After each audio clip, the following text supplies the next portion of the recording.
नमस्कार। चुनावी तारीखों का ऐलान हो चुका है और महाराष्ट्र में और झारखंड में अगली सरकार किसकी बन रही है, इसको लेकर ओपिनियन पोल के आंकड़े भी सामने आ चुके हैं। इसके अलावा अगर बात की जाए तो 48 विधानसभा सीटें और 2 लोकसभा सीटों पर भी चुनाव तारीखों का ऐलान हो चुका है।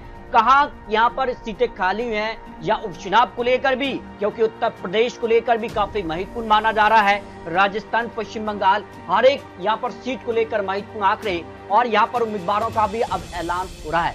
लेकिन महाराष्ट्र में एक चरण में हो रहे चुनाव को लेकर संजय राउत ने उठाए सवाल। इसके अलावा उत्तर प्रदेश की मीरापुर सीट पर भी यहाँ पर चुनाव तारीखों का ऐलान नहीं हुआ है। इसके अगर बात की जाए तो यहाँ पर जो है 2 राज्यों में विधानसभा चुनाव और उपचुनाव की तारीखों का ऐलान हुआ है। तो झारखंड में यहाँ पर बात की जाए तो 2 चरणों में चुनाव होंगे। पहला चरण यहाँ पर जो है 13 नवंबर को यहाँ पर पहले चरण के लिए मतदान, तो दूसरे चरण के लिए 20 नवंबर को वोटिंग होगी, जबकि नतीजे यहाँ पर 23 नवंबर को सामने आ जाएंगे। जबकि महाराष्ट्र में 288 सीटों को लेकर एक ही चरण में चुनाव होने जा रहा है और यहाँ पर 20 नवंबर को यहाँ पर वोटिंग होगी। इसके अलावा बात की जाए तो 14 राज्य, 48 विधानसभा सीटें और 2 लोकसभा सीटों पर भी यहाँ पर चुनाव तारीखों का ऐलान हो चुका है।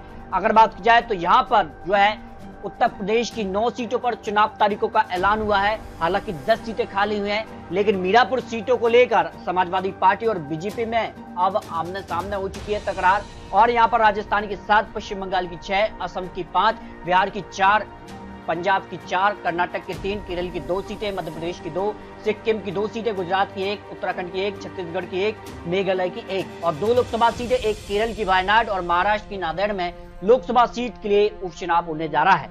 अब उत्तर प्रदेश की 9 सीटें कौन कौन सी हैं, लेकिन इससे पहले बात करते हैं कि 4 सीटों पर उपचुनाव की घोषणा नहीं हुई है और इसको लेकर कहीं न कहीं जो है विपक्ष ने चुनाव आयोग पर भी सवाल उठाए। सबसे महत्वपूर्ण सीट मानी जा रही है मिल्कीपुर, यहाँ पर जो है उत्तर प्रदेश की सीट। इसके अलावा गुजरात की यहाँ पर विशाखदार, यहाँ पर देवीकुलम केरल की और यहाँ पर बसीरहाट जो है लोकसभा की, पश्चिम बंगाल की 4 सीटों पर उपचुनाव की घोषणा नहीं हुई है। तो कहां उत्तर प्रदेश की जो है 9 सीटों पर चुनाव हो रहा है, हालांकि एक सीट पर चुनाव नहीं हो रहा है, किस वजह से ये सीटें खाली हुई हैं। अगर बात की जाए इन सीटों को लेकर जो 9 विधानसभा सीटों पर इस बार चुनाव होने जा रहा है, इनमें से यहाँ पर जो है केवल यहाँ पर सीसमाऊ सीट जो है वो अयोग्यता, बाकी सभी सीटें इस्तीफे के चलते सीटें खाली हुई हैं। यहाँ पर जो है विधानसभा के लिए उपचुनाव होने जा रहा है और सबसे महत्वपूर्ण उत्तर प्रदेश ये माना जा रहा है। तो बिहार में भी सियासी हलचल काफी बढ़ चुकी है और बिहार में यहाँ पर 4 विधानसभा सीटों पर जो है चुनाव तारीखों का ऐलान हो चुका है, क्योंकि अगले साल बिहार में विधानसभा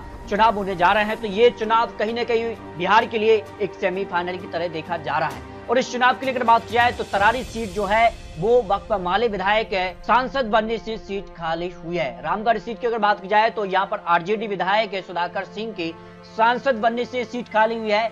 यहाँ पर बेलागंज सीट की बात की जाए तो ये भी सीट जो है वो आरजेडी विधायक सुरेंद्र यादव की सांसद बनने से सीट खाली हुई है। और इमामगंज की बात की जाए तो हम विधायक है जीताराम मांझी के सांसद बनने से सीट खाली हुई, यानी चारों सीटों पर जो है विधायक के चलते सांसद बने हैं और अब यहाँ पर जो है विधानसभा के उपचुनाव होने जा रहे हैं। तो कहां किसका पलड़ा भारी है, ओपिनियन पोल के आंकड़े भी बहुत जल्द आपको दिखाने जा रहे हैं। राजस्थान की बात की जाए तो राजस्थान उत्तर प्रदेश के बाद 7 विधानसभा सीटों पर उपचुनाव होने जा रहा है और यहाँ पर तारीखों का ऐलान हो चुका है। और उपचुनाव की लेकर बात की जाए झुंझुनू सीट जो कांग्रेस विधायक ब्रजेंद्र ओला के सांसद बनने से सीट खाली हुई है। रामगढ़ सीट की बात की जाए तो कांग्रेस विधायक जुबेर खान का निधन हुआ है। और खीरसर से अगर बात की जाए तो यहाँ पर आरएलपी विधायक हनुमान बेनीवाल के सांसद बनने से सीट खाली हुई है। सलोमबर विधानसभा सीट की बात की जाए तो भाजपा विधायक अमृतलाल मीणा का निधन हुआ है, यहाँ पर जो है अब उपचुनाव होने जा रहा है। 84 की बात की तो भारत आदिवासी पार्टी विधायक राजकुमार रोत के सांसद बनने से सीट खाली हुई है। दूसरा सीट कांग्रेस विधायक है मुरारीलाल मीणा के सांसद बनने से सीट खाली हुई है। देवली अगर बात करें तो कांग्रेस विधायक हरीश मीणा के सांसद बनने से ये सीट खाली हुई है। तो ज्यादातर जो सीटें वो कांग्रेस की सीटें यहाँ पर जो है राजस्थान में खाली हो रही हैं, लेकिन राजस्थान में भारतीय जनता पार्टी की सरकार है तो यहाँ क्या बड़ा उलटफेर देखने को मिलेगा, इसको लेकर बहुत जल्द आपको महत्वपूर्ण आंकड़े दिखाने जा रहे हैं। पश्चिम बंगाल की 6 विधानसभा सीटों पर उपचुनाव की तारीखों का ऐलान हुआ है। अगर बात की जाए तो यहाँ पर तृणमूल कांग्रेस की यहाँ पर जो है जो सीटें हैं वो काफी महत्वपूर्ण है, क्योंकि तृणमूल कांग्रेस की इन 6 में से 4 सीटें, जबकि भाजपा की मरारीहाट जो है भाजपा विधायक मनोज सिन्हा के सांसद बनने से सीट खाली हुई। बाकी अगर बात की जाए तो यहाँ पर जो है हरोआ विधायक सांसद बनने से तृणमूल से हाजी उल इस्लाम का निधन हुआ है। बाकी यहाँ पर बात की जाए तो 6 में से 5 विधानसभा सीटें तृणमूल कांग्रेस की खाली हुई हैं और 1 सीट भारतीय जनता पार्टी की खाली हुई है। तो क्या यहाँ पर तृणमूल कांग्रेस यहाँ पर सभी 6 सीटों पर जीत हासिल करने जा रही है या फिर कुछ बड़ा उलटफेर होगा, इसको लेकर भी आंकड़े दिखाने जा रहे हैं। जबकि पंजाब की 4 विधानसभा सीटों पर भी उपचुनाव की तारीखों का ऐलान हुआ है। पंजाब की अगर बात की जाए तो आम आदमी पार्टी से यहाँ पर जो है बरनाला विधानसभा सीट की बात की जाए तो आप विधायक है गुरमीत मीर हेयर की सांसद बनने से सीट खाली हुई है। डेरा बाबा नानक कांग्रेस विधायक सुखविंदर के सांसद बनने से सीट खाली हुई है।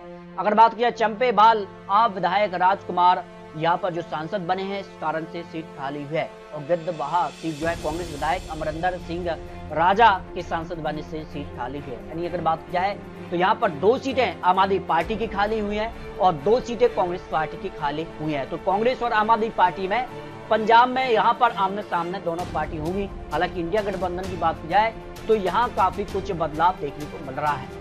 असम से 5 विधानसभा सीट पर उपचुनाव की तारीखों का ऐलान हुआ है और असम भी काफी महत्वपूर्ण हो जाता है। हालांकि भारतीय जनता पार्टी सरकार में है। धौलाई से यहाँ पर बात की जाए तो भारतीय जनता पार्टी से भाजपा विधायक है यहाँ पर परिमल शुक्ल वैद्य के सांसद बनने से सीट खाली हुई है।